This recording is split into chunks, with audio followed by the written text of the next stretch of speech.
Boa noite, meu nome é Ieda Maria Lousada Guedes, sou professora da universidade, tutora do PET Medicina e Enfermagem, coordenadora do projeto Rondon UFPA, e nós estamos iniciando mais uma atividade onde o PET Medicina e Enfermagem, em parceria com o projeto Rondon, estão realizando. Esta atividade que nós iremos desenvolver hoje à noite mais uma ação, mais uma atividade dentro do projeto PET Ciência em Loco. O PET Ciência em Loco é uma atividade do planejamento, que consta no planejamento do PET, Medicina e Enfermagem, é uma atividade de ensino que tem como objetivo fomentar a construção e atualização de conhecimentos específicos e o diálogo científico voltados para as temáticas das atividades de pesquisa, ensino e extensão em especial. E esta atividade, ela auxilia a execução desses projetos.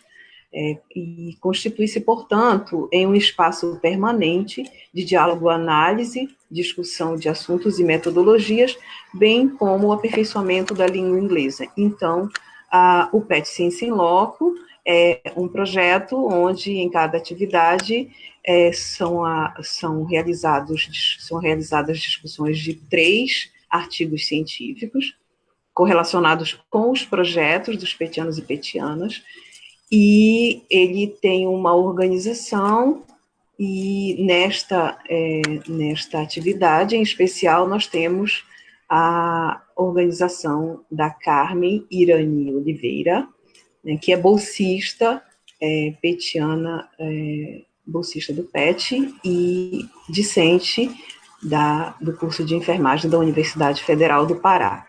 Então, eu vou passar para a Carmen agora, que vai especificar, né, como será realizada a atividade, quais são os artigos científicos que nós iremos discutir, que serão facilitados pelos bolsistas do PET Medicina e Enfermagem. Carmen, com você.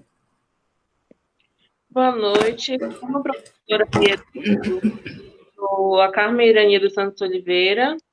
Eu sou acadêmica de enfermagem e petiana bolsista do PET Medicina e Enfermagem. Eu também sou organizadora do quinto PET Loco, e ele vai ser facilitado por 3 pessoas, juntamente com a professora. A primeira pessoa a facilitar o artigo vai ser a petiana bolsista Marcela Emily dos Santos da Silva Pereira. O artigo que ela vai facilitar tem o tema de contribuições da dança-terapia para indivíduos com paralisia cerebral. O segundo artigo a ser facilitado, vai ser facilitado por mim, Carmen Irani dos Santos Oliveira, e ele tem como tema a prevalência da hipertensão arterial sistêmica nos pacientes portadores de acidente vascular encefálico, atendidos na emergência de um hospital público terciário. Já o terceiro artigo vai ser facilitado pelo petiano bolsista Douglas do Nascimento Galvão. Ele tem como tema o consumo de drogas e conhecimento sobre as suas consequências, entre os estudantes da graduação de enfermagem. Ok, muito obrigada, Carmen. Então, a partir de agora, nós iremos iniciar a nossa atividade PET Ciência em Loco, né, na sua quinta edição aí, na sua quinta atividade. Nós esperamos que possamos contribuir com conhecimento, com informações e num espaço dialógico que nós estamos nos propondo a fazer. Infelizmente, frente a essa situação de pandemia que estamos vivenciando, as atividades não podem ser realizadas presencialmente. Então, bom aprendizado a todas e todos, e muito obrigada por estar conosco em mais uma atividade do PET Medicina e Enfermagem, em parceria com a coordenação do projeto Rondon UFPA.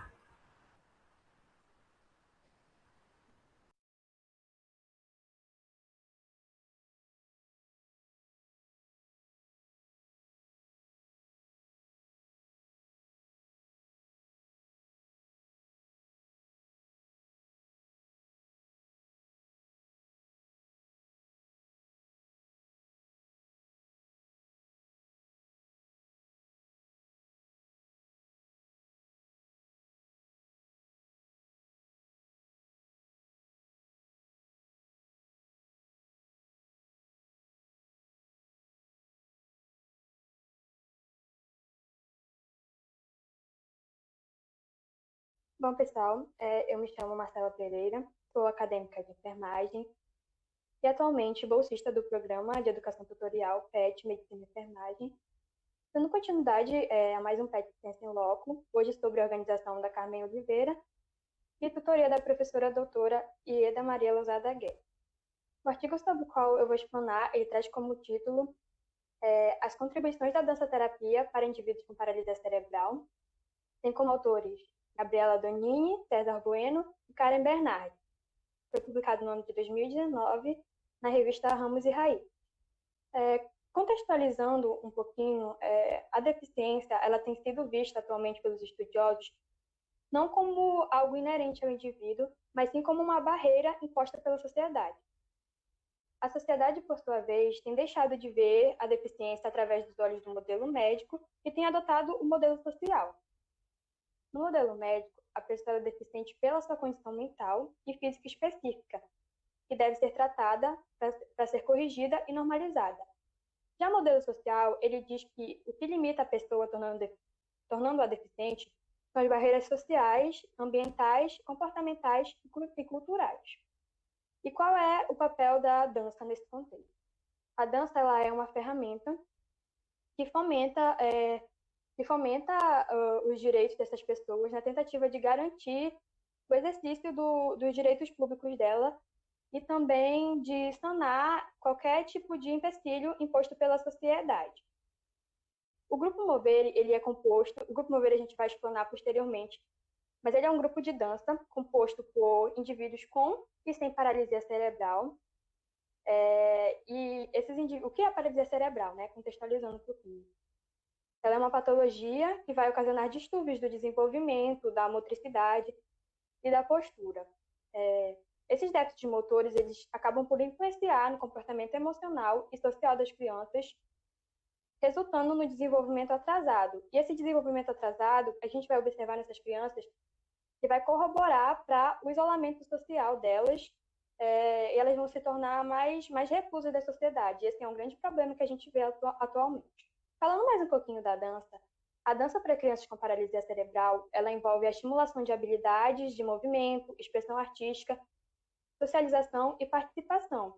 E no tratamento dessas crianças, ela tem um intuito de oferecer uma terapia de uma forma lúdica e através das próprias vontades da criança. Ou seja, a criança ela só participa se ela estiver motivada, porque a motivação ela é peça-chave no tratamento dessas crianças.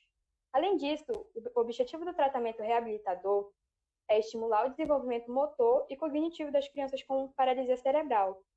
E a dança ela vai justamente atingir esses objetivos, ela vem ao encontro desses objetivos, uma vez que ela fornece estimulação emocional, social, cognitivo e físico para essas crianças. Além disso, a prática da dança, além da vivência artística e cultural, estimula a aquisição motora de forma lúdica e prazerosa, desenvolvendo habilidades tanto em indivíduos típicos como em indivíduos com alguma patologia ou disfunção. Ou seja, como eu disse, no Grupo Movere, a gente tem tanto pessoas com paralisia cerebral como pessoas ditas normais. E isso acaba tornando-se uma ferramenta adequada para o tratamento de comprometimentos funcionais e motores. A dança pode ter uma estratégia positiva que estimula a melhora motora e mimetiza atividades comunitárias, oferecendo estímulo à movimentação do corpo inteiro e organizando o movimento. Além disso, Laude e Etial, ele trouxe um estudo dizendo que a dança ela tem o poder de causar mimetizações do comportamento agressivo de crianças com transtornos mentais, além de corroborar significativamente para o desenvolvimento cognitivo de idosos e também aumenta a autoestima dos adolescentes. Já Gastão, ele diz que os resultados mostram que a dança proporciona benefícios na mobilidade funcional de crianças com paralisia cerebral. Falando um pouquinho da metodologia, como funciona esse grupo. Como eu disse, o Movere, ele é um grupo de dança que emergiu de um projeto de extensão dentro da Universidade Federal de Ciências da Saúde do Paraná, né? E ele foi criado pela professora doutora Karen Luciene Bernardi, em conjunto com alunos do curso de fisioterapia E esse projeto de extensão ele já está ativo há 4 anos. E qual é o objetivo desse projeto? Ele tem o objetivo de levar a dança na forma de atividades rítmicas e expressivas para os alunos da Escola de Educação Especial do Centro de Reabilitação de Porto Alegre, que é o CEREPAL. Então, como é a composição desse grupo? Anteriormente, esse grupo ele era composto apenas por indivíduos do próprio CEREPAL, do próprio Instituto, mas devido à grande demanda e à pouca oferta de cursos desse tipo, eles abriram para a sociedade externa. Então, atualmente, hoje o projeto conta com 25 alunos que têm idade entre 4 e 37 anos, que são diagnosticados com paralisia cerebral. E uma coisa a se ressaltar é que eles não podem integrar outros tipos de atividades. E como funcionam as aulas? Qual é a metodologia das aulas? As aulas elas acontecem nas sextas-feiras e os alunos são divididos em 2 turmas, uma turma de crianças e outra turma de adultos. Cada aula ela tem duração de 45 minutos e ela é coordenada por 2 monitores. Esses monitores eles se revezam ao longo dos anos. E a gente salienta que a equipe que compõe essa aula, essa metodologia, ela é composta por 20 monitores e eles são discentes da própria universidade e futuros componentes da equipe multiprofissional, ou seja, a gente vai ter futuros médicos, enfermeiros, terapeutas ocupacionais e fisioterapeutas. São oferecidos para essas crianças nas aulas de música, nas aulas de dança, caixas sensoriais, instrumentos musicais, bolas e diversos outros brinquedos. Esses materiais eles são confeccionados pelos próprios monitores ao longo dos anos e são oferecidos para as crianças de acordo com a metodologia da aula, ou seja, qual o tipo de tema que eles vão abordar naquela semana e de acordo também com a necessidade de cada grupo, né, de cada indivíduo que compõe o grupo. Agora a gente observa essas imagens e a gente tem a noção de que na aula de dança a gente não quer unicamente exercer a dança propriamente dita, mas também explorar as movimentações artísticas que o corpo tem a proporcionar para esses indivíduos. Então, o que a gente vê? Eles oferecem também aulas de pintura, como a gente pode ver na imagem do lado esquerdo. E a dança, ela vem fomentar também, como eu disse lá no começo, essas crianças elas tendem a se isolar socialmente, não demonstrar tanto afeto. E o que pelos relatos dos acadêmicos, a gente observa que elas têm a necessidade de demonstrar afeto, como a gente pode ver no lado direito. Então, muito mais que a dança, eles exploram tudo que o corpo dessas crianças tem a oferecer, né? Artisticamente falando. O que a gente pode captar como resultados? A oportunidade de se relacionar com indivíduos com paralisia cerebral longe da reabilitação. Quando eu falo longe da reabilitação, não é que a dança não seja uma forma de reabilitação, porque é sim, mas é longe daquele ambiente engessado da reabilitação que a gente vê. Além disso, as aulas de dança elas ocorrem dentro do contexto social daquelas crianças. Então, os próprios monitores eles têm a possibilidade de extrair as especificidades de cada criança. A teórica de enfermagem, a Madeleine Leninger, corroborou na teoria transcultural, fazendo um cuidado individualizado de acordo com a necessidade de cada criança. Além disso, as aulas de dança elas vão ao encontro da necessidade que todo ser humano tem de fazer parte de um grupo, de se sentir parte de um grupo, se reconhecer no outro e perceber as qualidades e as potencialidades. Uma coisa que me chama muita atenção nesse texto é que as crianças elas passam daquela fase do eu não posso para a fase do eu consigo e eu vou fazer. Além disso, elas podem se sentir pela primeira vez parte de algo maior, incluídos em uma atividade. Além disso, sobre os relatos, os professores, pais e próprios monitores, eles analisam que houve uma grande mudança na postura dos alunos nos últimos 4 anos, que é quando o projeto decorre, né? Ou seja, como a gente viu na imagem, muitas das vezes os alunos eles tinham um embotamento afetivo, eles não gostavam nem de... Não correspondiam aos boa tardes, aos comandos dos monitores. Nos relatos, eles chegam, gostam de abraçar os monitores e os próprios colegas também. Além disso, além da gente obter, né, essa visualização de como as crianças evoluíram, é muito importante a gente ter o feedback dos pais e professores, né? Então, em 2016 foi realizado uma apresentação do grupo de dança, né, o Movere, como eu falei anteriormente, E o que pode ser observado é que os pais eles reagem positivamente e têm o interesse de que as crianças continuem a participar do projeto de dança. Além disso, anualmente, os alunos, monitores e professores da Universidade Federal, eles respondem a um questionário de satisfação a respeito da proposta do projeto e tem se obtido feedbacks muito positivos. Os resultados da pesquisa de satisfação corroboram com os achados de estudo que avaliaram a prática de exercício por meio da dança, confirmando que ela gera efeitos psicológicos positivos ligados ao aumento da autoestima, da motivação e da esperança desses indivíduos. Eu trouxe essa imagem, que é componente do artigo, né? Ela é o Grupo Movere, ela é a representação do Grupo Movere, e ela é muito significativa, uma vez que esses indivíduos, como eu disse lá no começo, eles têm paralisia cerebral, alguns têm e outros não.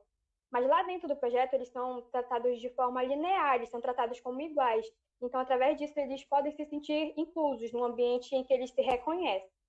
Bom, como conclusão, o que a gente pode observar é que, a partir dos resultados do questionário de satisfação e das observações feitas ao longo dos anos, percebe-se que a dança ela proporciona para esses alunos aumento de autoestima e também uma melhor interação social, que é o que a gente observa que é uma das coisas mais prejudicadas nessas crianças, nesses indivíduos com paralisia cerebral. Além disso, a dança ela vem auxiliar na resolução das desigualdades sociais, que também é um paradigma social, né? E a dança ela vem justamente fazer isso, fomentar a quebra desses paradigmas. Além disso, o projeto de dança para crianças com paralisia cerebral, ele fornece uma vivência única para os monitores, né, para os voluntários, gerando uma experiência diferenciada para a formação acadêmica. Sendo assim, a dança exerce uma influência benéfica e significativa nas pessoas com paralisia cerebral, aumentando, consequentemente, a qualidade de vida desses indivíduos.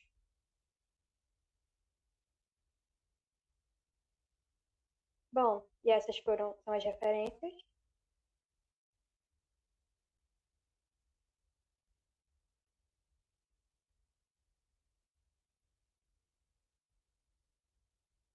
Muito obrigada.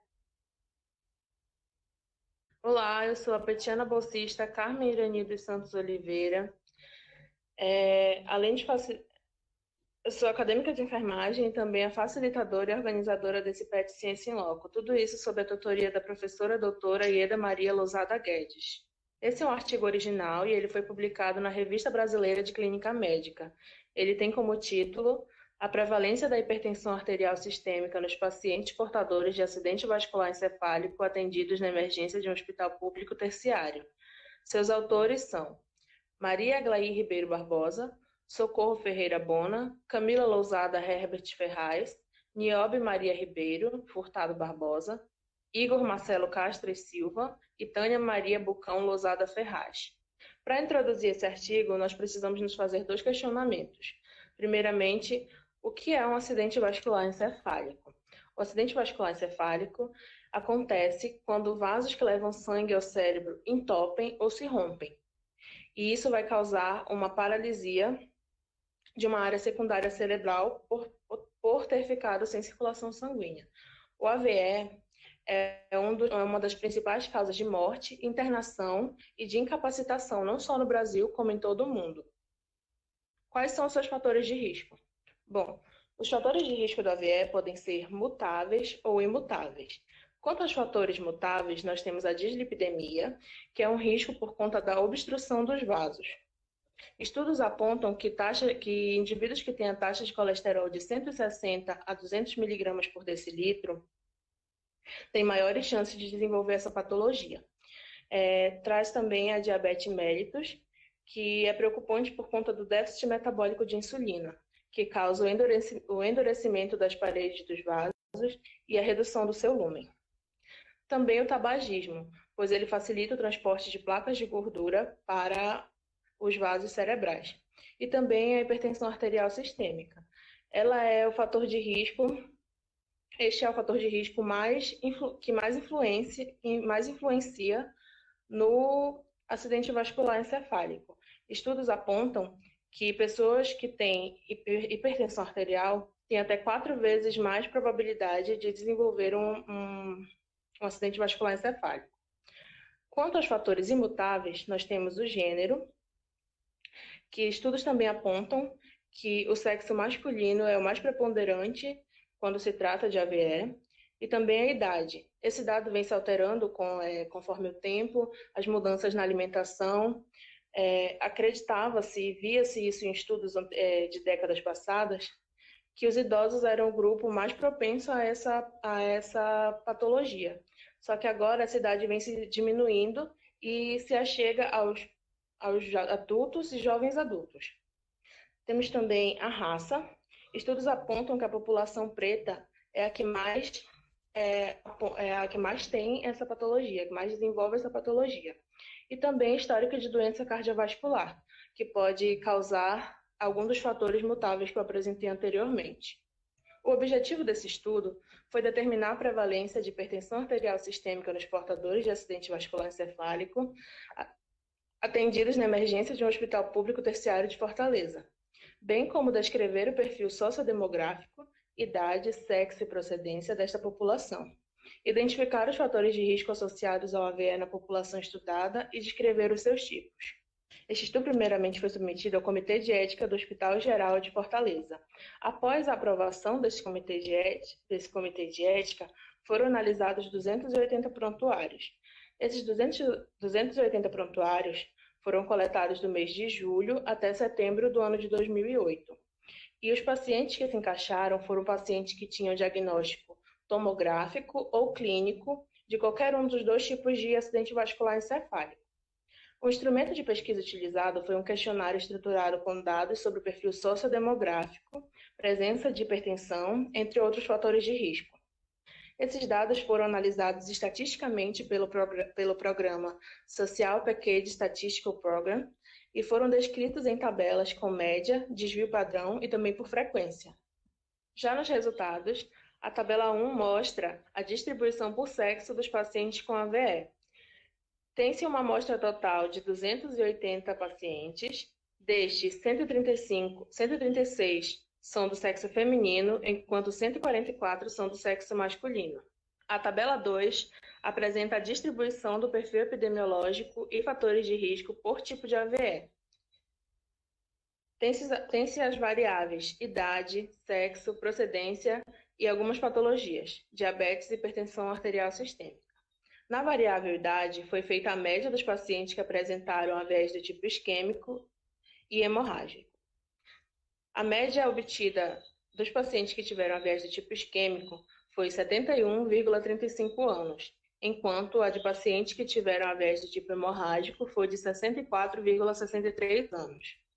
Quanto ao sexo, a amostra total de pacientes do sexo feminino foi de 135. Destas, 114 desenvolveram AVEs do tipo isquêmico, enquanto 21 desenvolveram AVEs do tipo hemorrágico. A amostra do sexo masculino tem um total de 144 pacientes. Destes, 105 desenvolveram AVEs do tipo isquêmico e 39 do tipo hemorrágico. Quanto à procedência, 169 pacientes procederam de Fortaleza. Destes, 135 desenvolveram AVEs do tipo isquêmico, enquanto 34 desenvolveram AVEs do tipo hemorrágico. Procedentes de outras localidades foram 110 pacientes. 84 desenvolveram AVEs isquêmicos e 26 do tipo hemorrágico. Quanto aos pacientes que apresentaram diabetes em seu prontuário como patologia de base, a amostra é de 128.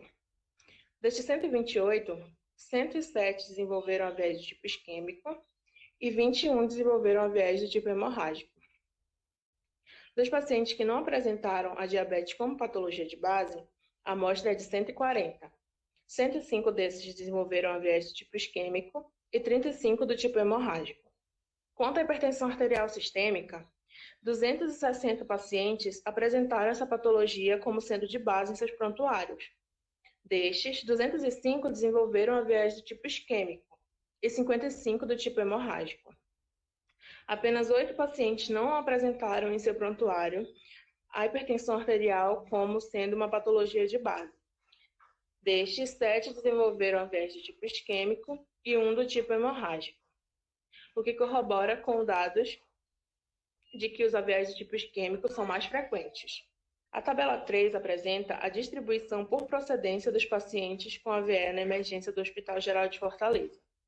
A amostra total é de 280 pacientes, sendo que 170 procederam de Fortaleza e 110 vieram de outros municípios. Já a tabela 4 mostra a distribuição por fatores de risco dos pacientes com AVE.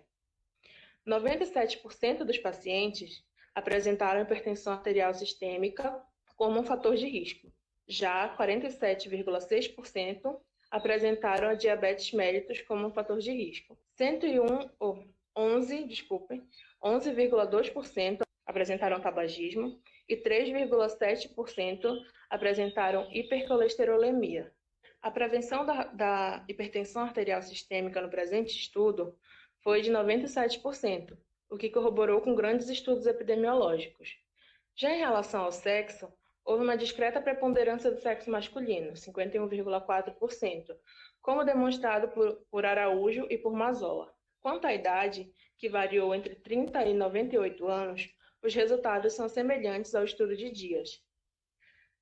Já quanto à procedência dos pacientes, 60,7% procederam de Fortaleza, enquanto 39,3% de outros municípios, o que nos leva a pensar sobre a dificuldade de acesso à saúde nesses municípios que os levaram a se locomover para a capital do estado.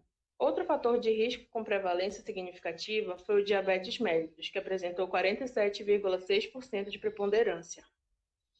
Quanto aos tipos de AVE, André e Stokes afirmam que 70 a 80% dos tipos são dos tipos químico e que 9% aproximadamente são do tipo hemorrágico, o que também corrobora com os resultados deste estudo.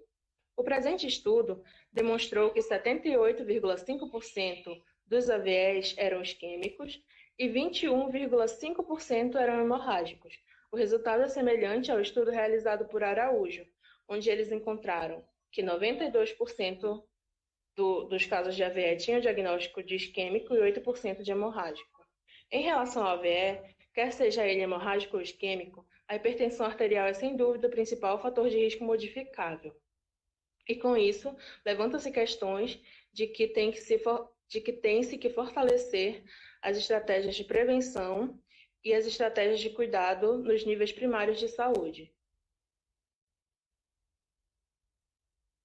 Essas são as referências. Obrigada.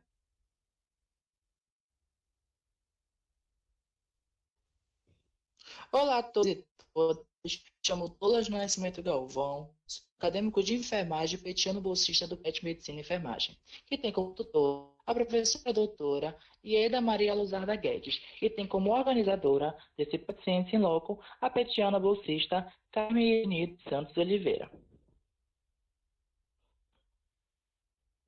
O artigo que vai ser apresentado tem como título Consumo de drogas e conhecimento sobre suas consequências entre estudantes de graduação em enfermagem, que foi publicado pela revista Texto Contexto Enfermagem 2018. O objetivo desse trabalho é analisar o padrão de consumo de substâncias psicoativas e o conhecimento das consequências do uso de álcool, maconha e cocaína de estudantes de graduação em enfermagem no primeiro e no último ano do curso. Trata-se de um estudo descritivo transversal que tem como amostra 141 estudantes que seguiram os critérios de inclusão, que são estar matriculado na disciplina do primeiro e último semestre e ter mais que 18 anos. A coleta de dados foi dada no período de fevereiro a março de 2014 e todos os participantes fizeram a assinatura do termo de consentimento livre e esclarecido. E esse estudo foi submetido e apreciado pelo Comitê de Ética em Pesquisa da Escola de Enfermagem de Ribeirão Preto, da Universidade de São Paulo. A coleta de dados socioeconômicos teve em média 15 minutos, que é um roteiro com variáveis sociodemográficas, como a idade, o sexo, a raça, religião, situação conjugal, renda, ocupação, com quem reside e qual é o semestre do estudante, e foi tendo por base os critérios mínimos sociais do Instituto Brasileiro de Geografia e Estatística, IBGE. Foi utilizado o questionário para a triagem do uso de álcool, tabaco e outras substâncias, que tem por objetivo verificar a dose e a frequência que o estudante faz uso dessas substâncias. Também foi utilizado o questionário sobre conhecimento das consequências consequências do uso de álcool, maconha e cocaína, CICAD, em parceria com o Center for Education and Mental Health, que avalia a cerca de uma porcentagem de 0% a 100% o conhecimento desse estudante, sendo de 50% a mais um bom conhecimento e abaixo de 50% um conhecimento ineficiente dessas substâncias. A análise de dados utilizou-se o software SPSS, sendo os dados sociodemográficos analisados com base na distribuição das frequências e estatística descritiva. Os scores do questionário de conhecimento sobre as consequências do uso de álcool, maconha e cocaína foram submetidos ao teste Komarigov e Smirnoff distribuição normal, e para o cálculo da diferença entre as médias realizou-se o teste The Students. E para o teste de associação foram utilizados o teste exato de Frisch e o concordante de Pearson.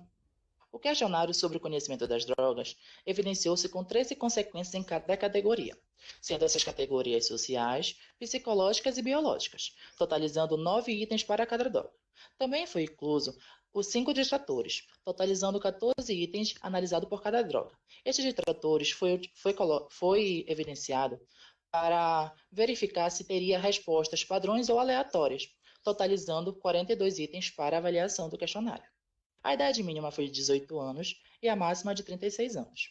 Os universitários, na sua maioria, eram de sexo feminino, tendo em vista que a enfermagem ainda é uma profissão que tem sua maioria mulheres, universitários brancos, católicos e solteiros. A renda per capita foi de 2 a 5 salários mínimos e não trabalhava de forma remunerada 68,1% dos estudantes. A moradia, 54 moravam com a família, 57 em pensões ou repúblicas e 30 sozinhos ou em outra situação. Dos 141 estudantes que participaram da amostras, 114 relataram que já haviam utilizado o álcool ou outra substância em alguma fase da vida. Destes 114, 78 relataram que utilizaram apenas o álcool e 36 relataram que usaram o álcool ou outra substância. 21 responderam que nunca utilizaram nenhum tipo de substância e 6 não responderam a essa pergunta. Para 2, eles vão ver a porcentagem dos estudantes do primeiro e do último ano do curso de graduação em enfermagem, segundo o uso referido na vida e nos últimos 3 meses de álcool, maconha e cocaína. 51,1% dos estudantes do primeiro ano relataram que utilizaram álcool alguma vez na vida, e 33,3% do último ano relataram que usaram álcool uma vez na vida. A maconha, 10,4% dos estudantes do primeiro ano utilizaram na vida e 12,6% dos estudantes do último ano relataram que utilizaram também. 0,7% foi utilizado pelos estudantes do primeiro ano e os estudantes do último ano para a cocaína. Em relação ao uso nos últimos 3 meses, 51,1% dos estudantes do primeiro ano relataram que haviam feito uso do álcool e 33,3% do último ano haviam relatado que haviam feito uso do álcool também. 4% dos estudantes do primeiro ano relataram que haviam feito uso da maconha nos últimos 3 meses.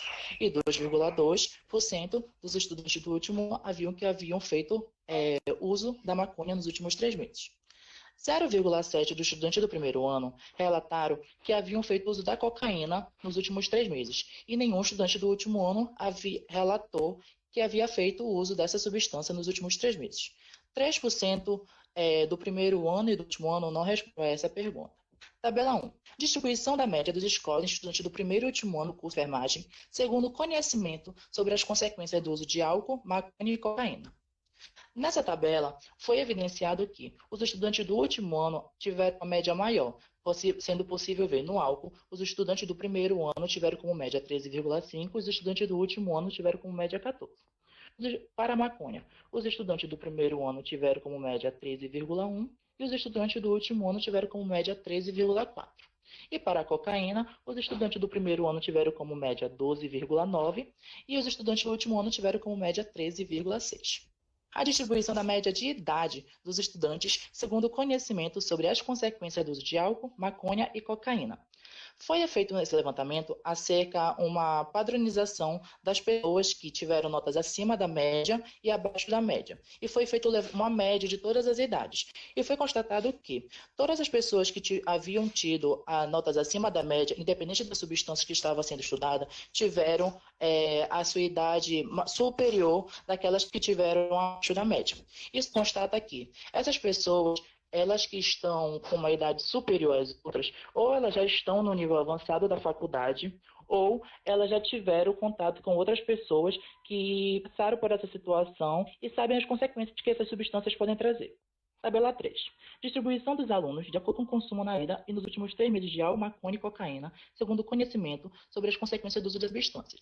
Essa é a primeira parte da tabela que os pesquisadores eles colocaram em voga como principal descoberta acerca desse quesito foi que 66,3% dos estudantes que relataram não utilizar maconha nenhuma vez na vida tiveram a média acima dos outros estudantes que utilizaram essa substância. Tabela 3, que é a continuação da última tabela, e nessa tabela foi possível perceber que 74,3% dos estudantes que não utilizaram maconha nos últimos 3 meses também tiveram a média acima do que aqueles que fizeram uso dessas substâncias. Discussão.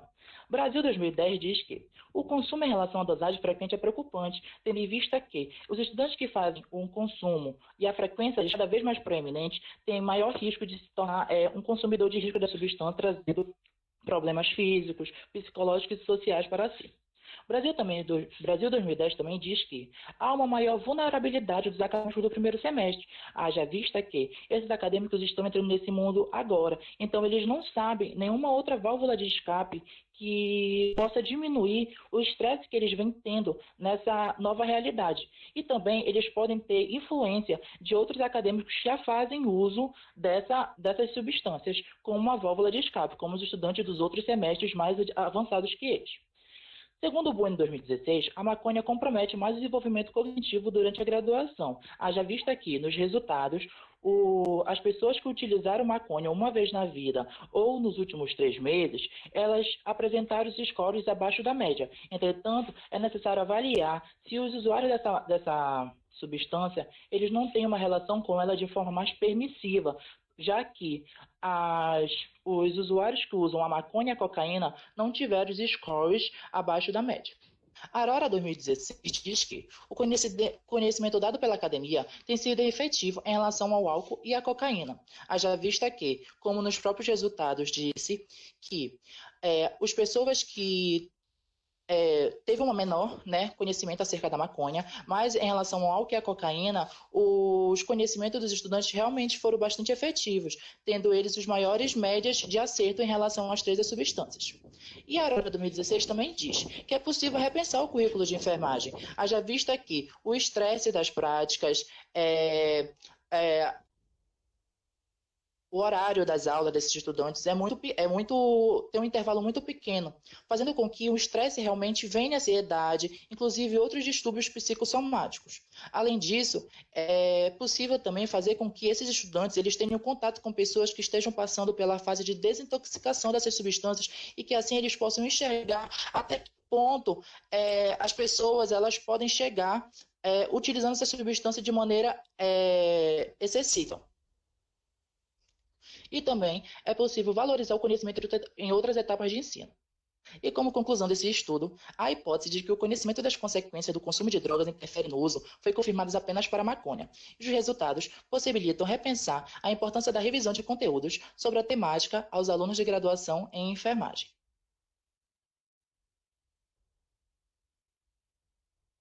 Essas são as referências do artigo.